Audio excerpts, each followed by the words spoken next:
The Patrick Riggins Show. Call in now, 865-243-TALK. That's 243-8255. And now your host, Patrick Riggins.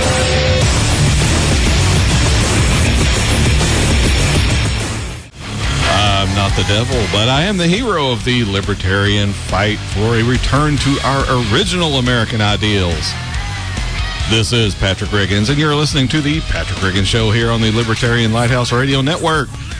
Each week, I am here fighting to roll back the wave of governmental intervention that has been flooding our country since its founding.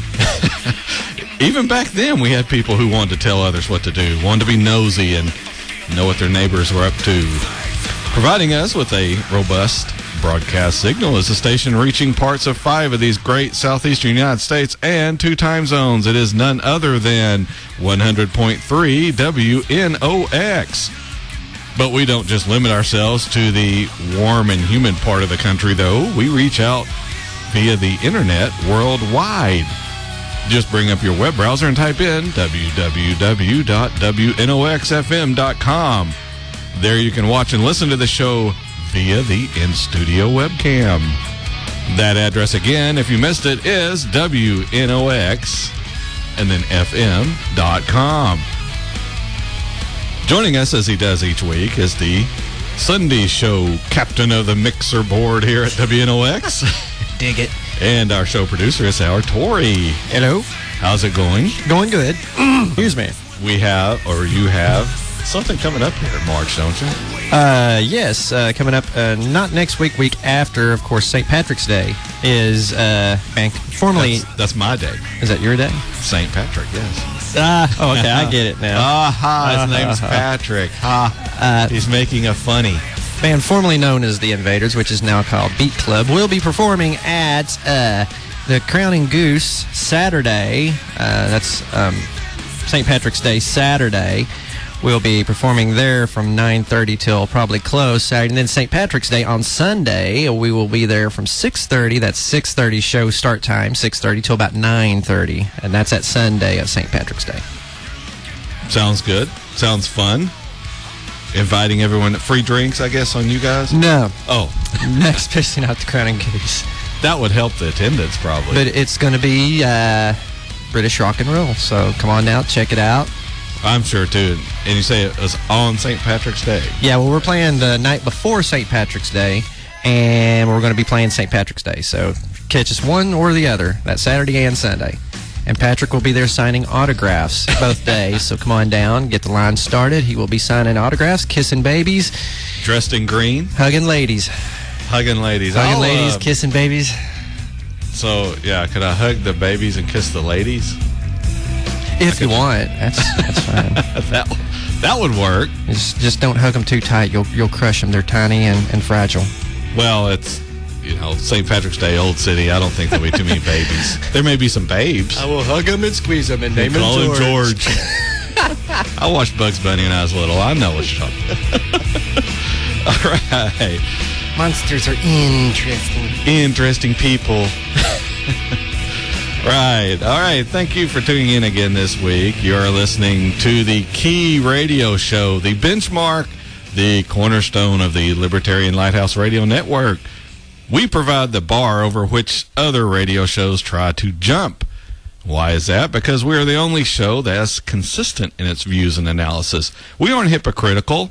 We don't make an argument for less government, but then turn around and propose government solutions for some issue we care about.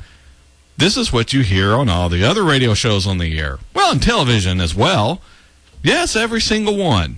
Rush, Hannity, to the little guy broadcasting out of his basement. If you listen closely, you will hear them contradict themselves over and over. If the show is of the conservative variety, they'll scream and yell about Obama doing this or that, and they'll complain about how he's trying to run everything from the White House. But in their next breath, they'll make an argument for increased government control in some other area of our lives. If the show is on the liberal side, they'll moan about how the Republicans are evil and want to give tax breaks to the rich. Then they'll turn right around and take money from the people who run Goldman Sachs and all these other rich liberal people. They'll excuse the outright murder of innocent people by their great president. They'll condone the trampling of the natural human rights of people around the world as long as it's their guy doing it. Well, none of that crap flies here on this show. Here we fight for us, the American citizens, and people around the world. We believe every human being on this earth is born with natural human rights, not given to them by any government, not bestowed on them by any document. Every human has these rights because of the fact they are human. That's it. No more qualifications needed. You don't have to live in America. You don't have to be a member of a certain religious faith.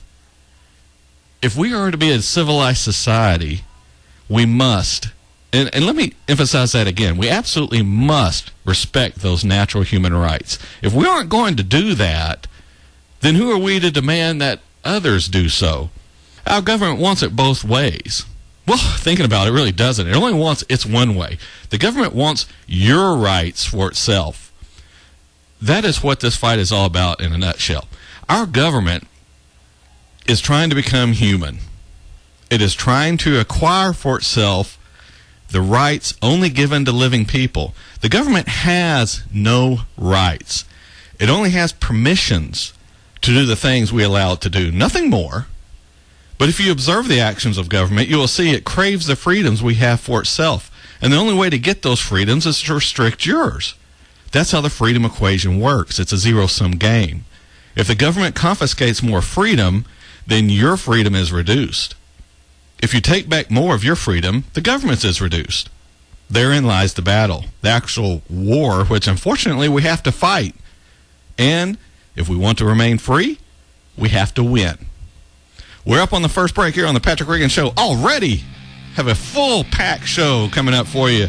We'll talk about the depressing sequester and how, well, the country's just, going to heck in a handbasket. Going to hell in a handbasket. There, I'll just let Tori say it. We'll be back on the Patrick Regan Show right after these messages.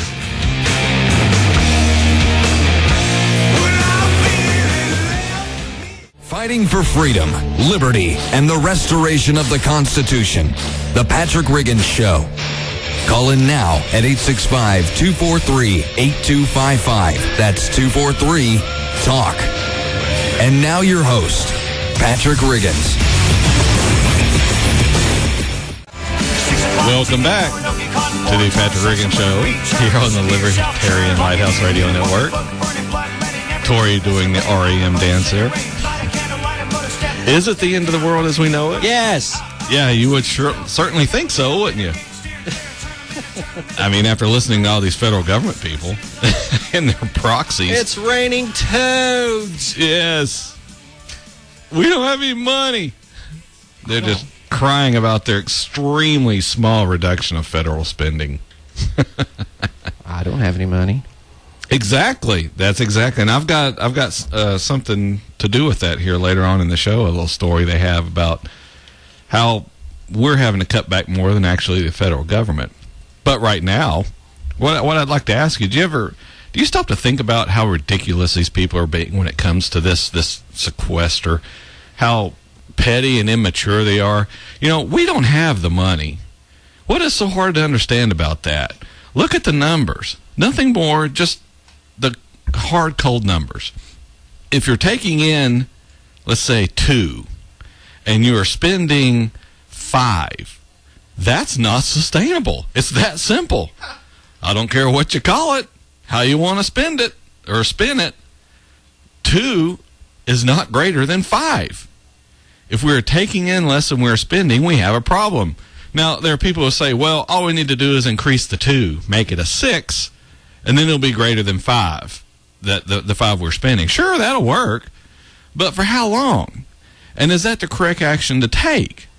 That's the debate. Look at it this way. If you have a friend who's constantly asking for money, how long is it until you're going to stop giving it to him? At what point do you say, I cannot continue giving you money? Even if you can afford it, is it the right thing to do? Are you helping that friend by encouraging their lack of self-discipline? Whether or not you continue to do so, that's really your decision, though, because it's your money to spend how you want. let's say it gets to the point that you can't afford to continue giving them money every time they ask for it. Now what? Is it right for you to demand that I kick in money to help out your friend each month? Would that be acceptable to you if I asked you to do it for a friend of mine? I'm out of extra money, so I want you to make up the slack. It is time we start requiring our government to live within its means, to treat it no differently than we would this dysfunctional friend of ours that cannot keep their money budgeted. Everyone gets all tied up in the nuances of this debate on the sequester. Can the Republicans trade this or that to get something they want? Will the president be considered defeated if he agrees to this demand? It's all about winning. It isn't about doing what is right. It isn't about making our economy stronger. It is all about one side or the other winning. That's all it is. That's why I tell you, neither party cares about you. Neither one. I don't care what they're saying. I don't care what kind of advertisements they run. Look at their actions. Their actions demonstrate they don't care. All they are trying to do is make the other side look bad. Whether or not it's good for us, the citizens, well, that's irrelevant. If it works out that way, well, that's good. But if it doesn't, who cares? We beat the other side, and that's what's important. That's why I tell you, you need to join the Libertarian Party. Get the government completely out of our daily lives. We don't need it. You don't need it. Despite what you might think, you really don't need the federal government meddling in your life. And to be honest, that's the dirty little secret about all this sequester BS. All this fighting, all this pointing the finger and blaming the other side. Did you ever wonder why the federal government gets into such a lather about all this? Why there's so much shrieking and screaming? It's because the dirty little secret is the federal government is afraid the citizens of this nation are going to figure out that we don't need it. That's why those people in Washington, D.C. are so scared. That's why they lash out at everyone talking about cutting spending. They're like a cornered animal. They're scared and they see no other way out, so they're going to fight and they don't care who they're going to hurt. Just look at all these federal unions, all these contractors, all these people who have been living off the government.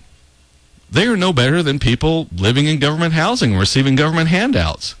Their easy money train is starting to derail, and they don't want it to end. They enjoy living off your tax money. Making a living working for the government is easy, much easier than in the private sector.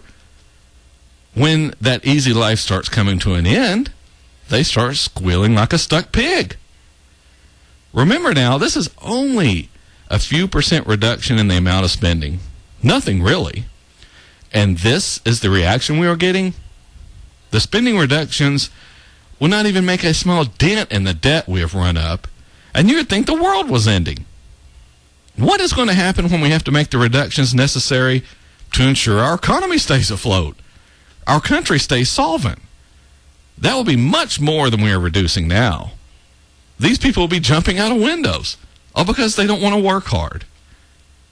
There's not anyone working in government who couldn't transfer their experience into the private sector. But they don't want to have to do that because it would mean being accountable. It would mean having to please a boss or a customer, and they don't want to have to do that. As I just said, the overriding theme is the concern is that the gravy train is over and that the American people are waking up to the realization that the federal government is almost a useless entity. What it has become is a behemoth sucking up money and resources from our country and giving hardly anything in return. That is what is scaring the federal government to death. They're worried that the population of this country is slowly figuring out that we don't need it. They don't need everything this government is doing. That's why the president's trying to shut down things that the public sees, shut down things that people want to use, parks and airports.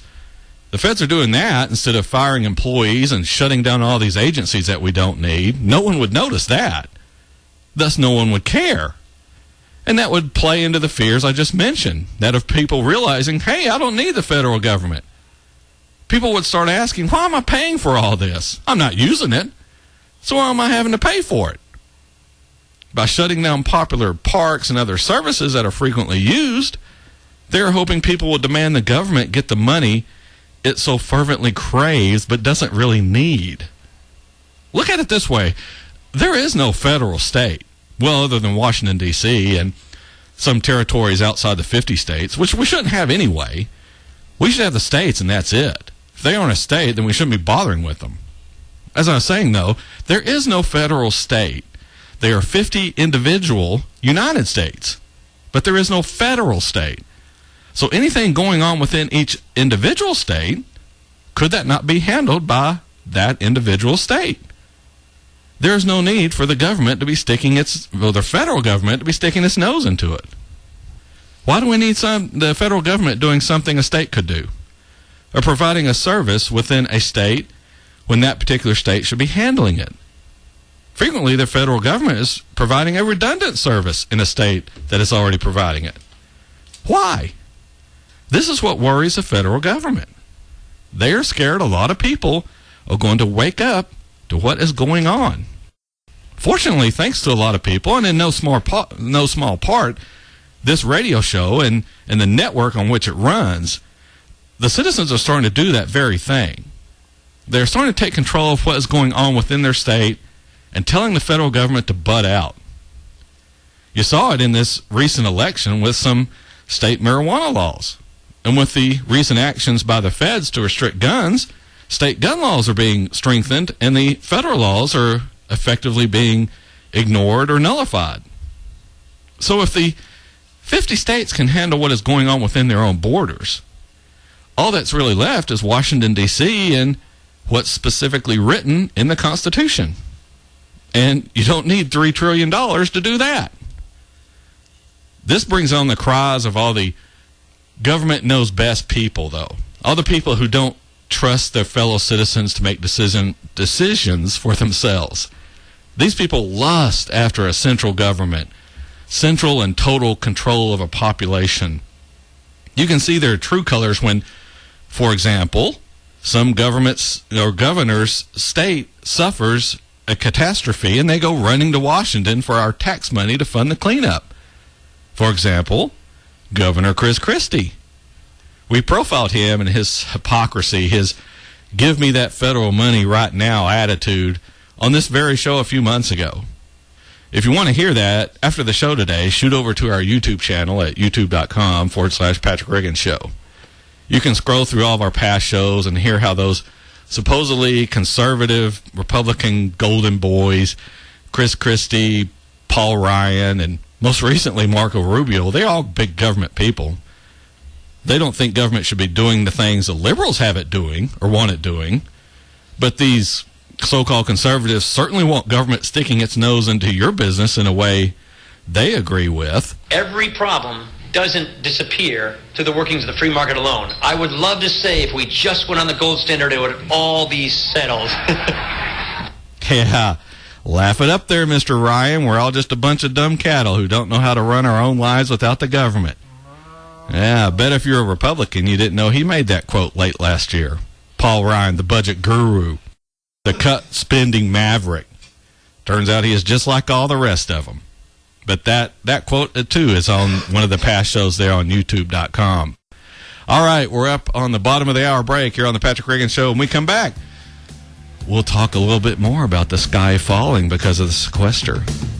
Will we be here? Will the power still be on after the commercials? We'll find out here on the Patrick Riggins Show.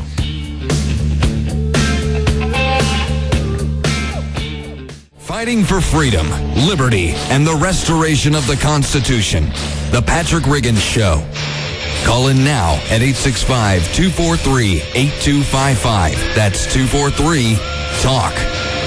And now your host, Patrick Riggins. Welcome back to the Patrick Riggins Show, the premier radio show here on the Libertarian Lighthouse Radio Network. This segment, I'd like to continue on this whole idiotic sequester panic that has had both sides howling for the past few days. It is amazing to see how the government knows best people are pulling out all the stops in order to try and prevent any sort of common sense spending reforms, no matter how small. I think one of the big worries is if we cut spending in one area, hey, we might start looking to other areas to cut it as well. One column that I read this week was written in the Washington Post by Susan Brooks Thistlethwaite. And if you guys might have read it, this audience seems to be pretty well read, but for those of you who didn't catch it, the column caught my eye because it actually invokes biblical passages to condemn any sort of lobbying by the Tea Party for cutting the spending of the federal government. You're going to wonder how this works, but stick with me on this. I'm listening. Yes. Near the beginning of the column, she states, why would any group of Americans favor such draconian cuts that are likely to spell disaster for our fragile economy? This moment shows what happens when an ideology of greed as good triumphs over either common sense or core religious values. We will not get a reasonable and balanced compromise on the sequester because any Republican, up to and including Speaker of the House John Boehner, fears the Tea Party's power. Any Republican who breaks rank and supports a compromise on sequestration, that includes revenue, would fear a Tea Party challenge in their re-election campaign. First off, she's a little off on that because I don't think John Boehner fears the Tea Party that much. He kicked a bunch of them out of the committee assignments. We covered that on a show about a month ago, or a couple of months ago. The Tea Party ideology of small government, no new taxes, especially on the rich, and hyper-individualism is what is broken in our country. It's as simple and terrible as that. And it is this ideology that we must confront in the strongest possible biblical and theological terms and reject.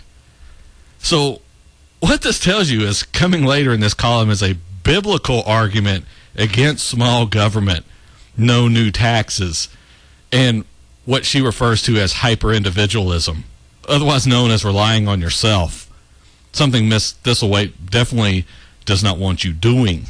She adds the hyper prefix in order to try and alarm the readers of her column. What this really does is reinforce to people who aren't ignorant that she is a statist in the strongest of terms. And somehow later on, she's going to tie this in with Christianity.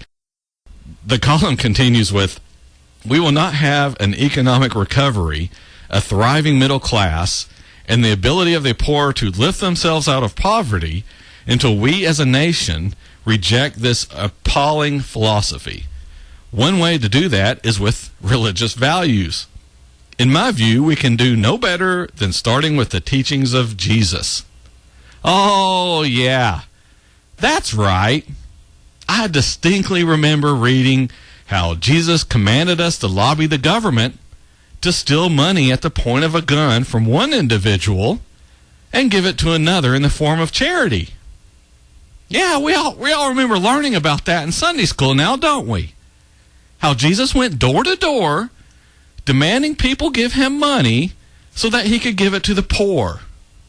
I think the disciples were all armed right before that. Yeah, now I'm starting to recall those Sunday school lessons now. Jesus went into the garden, prayed to God to send down some weapons so that they could carry out this form of forced charity against the people of Israel. If the people didn't comply, if they didn't give enough money, then Jesus simply garnished their wages and taxed their property and income to make up for it. When the people couldn't pay or didn't have a job, he used a tax lien to take away their houses or their livestock, everything they had, so it could be sold at auction and given to the poor. Yeah, that's right. Boy, I'm so glad Miss Thistlethwaite reminded me of how Jesus used the power of the government to steal money and give it to those who didn't want to work. Not content to let herself be thought only a partial idiot, she continues with this.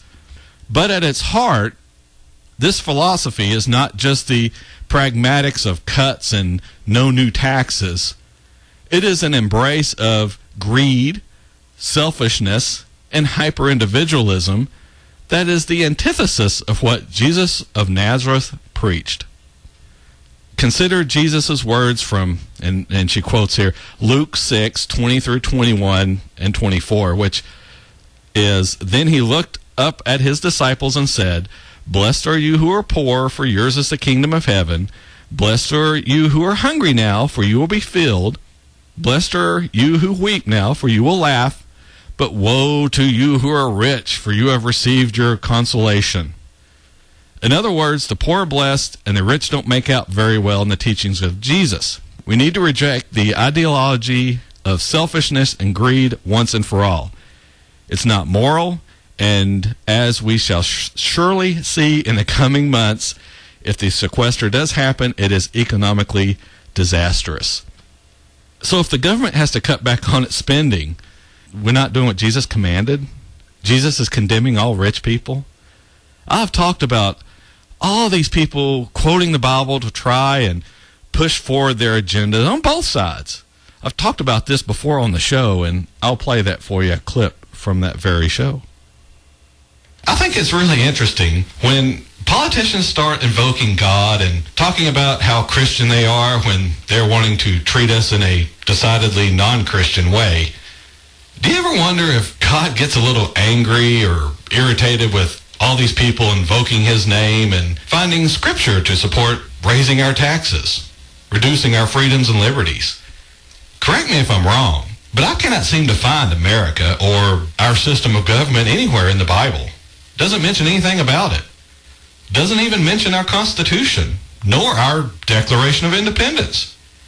Here's a thought. Maybe God meant for your faith to be personal, a private matter between you and him. Maybe he meant for you to live your life as a Christian, but not to try and force your faith on someone else, or use Christianity as a billy club to beat someone over the head, or invoke God's name in trying to push your political agenda. After all, God doesn't force himself on you. You have a choice, believe or not to believe. You have been granted the free will to determine how you will proceed. And you have the free will to change your mind and go another direction later on. What you don't have is permission to use God's name in the pursuit of your own selfish, egotistical, and frankly greedy ambitions. He doesn't need the bad publicity of you invoking his name in politics. There you go. That's how far ahead of the rest of other radio shows on the dial we are here, and how consistent we are in our analysis of the issues affecting this country. That's what you get here on the Patrick Regan Show. We're up on the last break. When we come back, we'll have the last segment. We'll finish up this, and we'll try to get to a couple other things before the end of the show. This is Patrick Riggins. We shall return after these messages. I can't control it now. Fighting for freedom, liberty, and the restoration of the Constitution. The Patrick Riggins Show. Call in now at 865-243-8255. That's 243-TALK. And now your host, Patrick Riggins. Welcome back to the Patrick Riggins Show. This is me, Patrick Riggins, here on the Libertarian Lighthouse Radio Network. That's you. That's me. And that over there is Tori. That's me. No, I'm over here. You're over there. No, I'm over there. You're over here. No. Who's on first? Just start that. All right. This segment, I want to change gears here a little bit. If we get time, we'll jump into one or two more things on the sequester, but I wanted to hit this real quickly before we get to that here in the last segment. We've been talking about gun control and all this stuff going on. That's been kind of a little theme we've worked through. A little bit of that in each show every week. I ran across another story here that I thought was really interesting. You know, I do a lot of reading about all this, and this story ran in the Associated Press. And I'm sure a lot of you seen it. It's been repeated over the internet and Facebook, but I thought I'd run over it here real quickly for the people who didn't catch it. Anyone who's in guns knows Magpul and knows who they are, but they're a manufacturer in Colorado and one of the country's largest producers of magazines and other firearm accessories, and they produce these for gun enthusiasts and law enforcement and the military. they've come out and issued a statement regarding the proposed Colorado law to limit the size of ammunition magazines. And it's real simple. Basically, the statement is, pass the bill, and the company will move out of the state. That's the best message. It's good, simple, to the point. Opponents to this bill need only 3 Democrats in the Senate, in the Colorado Senate, to vote no against the magazine proposal to defeat it. And 2 have already said they won't support the bill. So obviously they're up for re-election. The bill has already passed the House, and Democratic Governor John Hickenlooper has promised to sign it.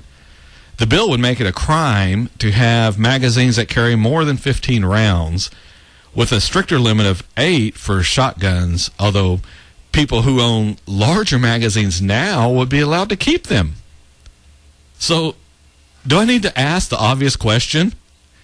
If you already have the magazines now and will be allowed to keep them, and they are supposedly so dangerous, why are they not being outlawed? Why are people being allowed to keep them? Well, the answer is obvious, because the law is not intended to do anything about preventing another shooting. That's why. It is all about taking away things with which the government doesn't feel you can be trusted. Sure, you can keep the magazines for now, but if this legislation passes, look for another step towards banning them to come in the near future there in Colorado. The story continues. As the debate unfolds, states have made overtures to Magpul, including offering to pay their moving costs. The company won't name the states, but Wyoming and Texas have expressed interest in netting the $85 million the company projects it will spend in Colorado next year in payments to suppliers and subcontractors and service providers. Magpul said the move would also impact its 200 employees, obviously, plus an additional 400 who work for suppliers and subcontractors. Hey, there's the free market for you. Other states saying, hey, come over here. We'll even move you. Unfortunately, though, Paul Ryan, he's a Republican. He doesn't believe in that sort of thing. Every problem doesn't disappear through the workings of the free market alone. I would love to say if we just went on the gold standard, it would all be settled. Yes. Don't like that free market, do you, Paul Ryan?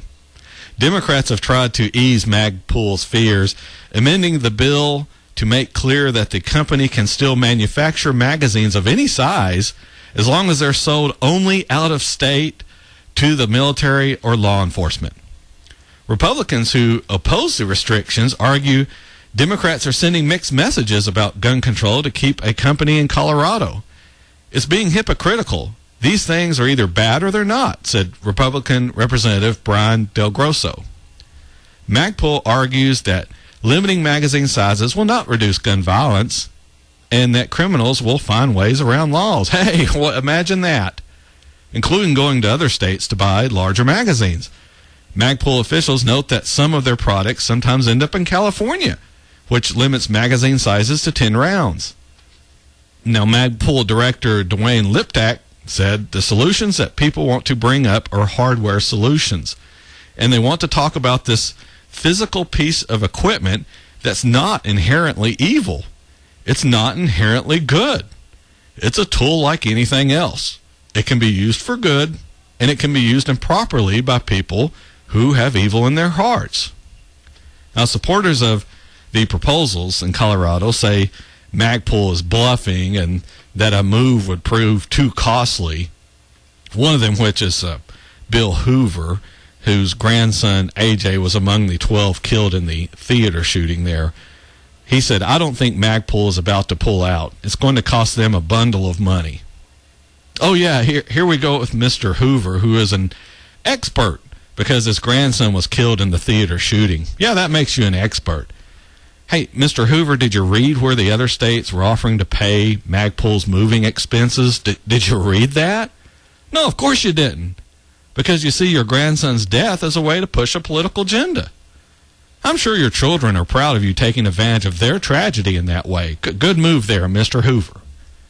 You've demonstrated that you're a good state-controlled person, willing to walk in lockstep with whatever your government tells you to do. Way to use your critical thinking skills there.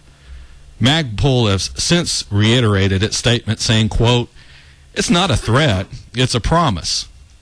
Which is good. They're following along with Beretta's statements about moving out of Maryland, if you've caught that story.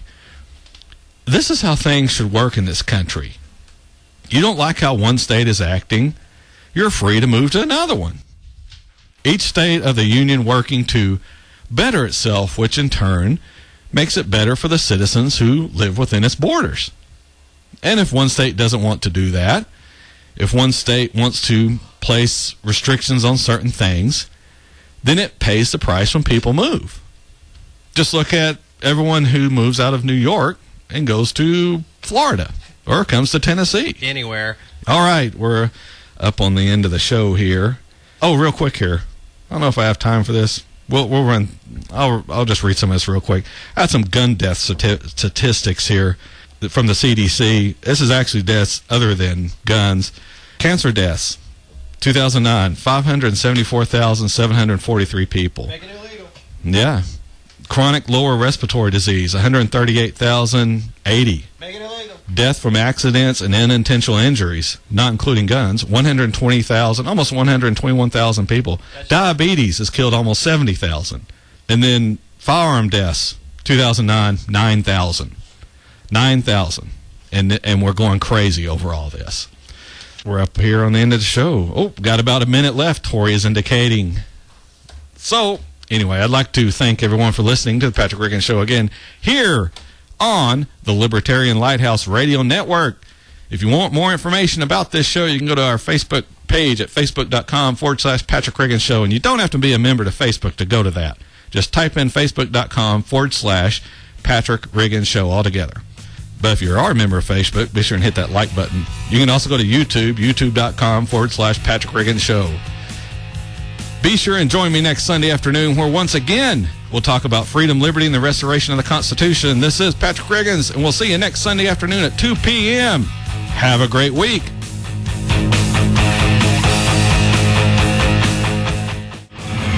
Join us again next week for a solid dose of truth on the Patrick Riggins Show every Sunday from 2 to 3 p.m.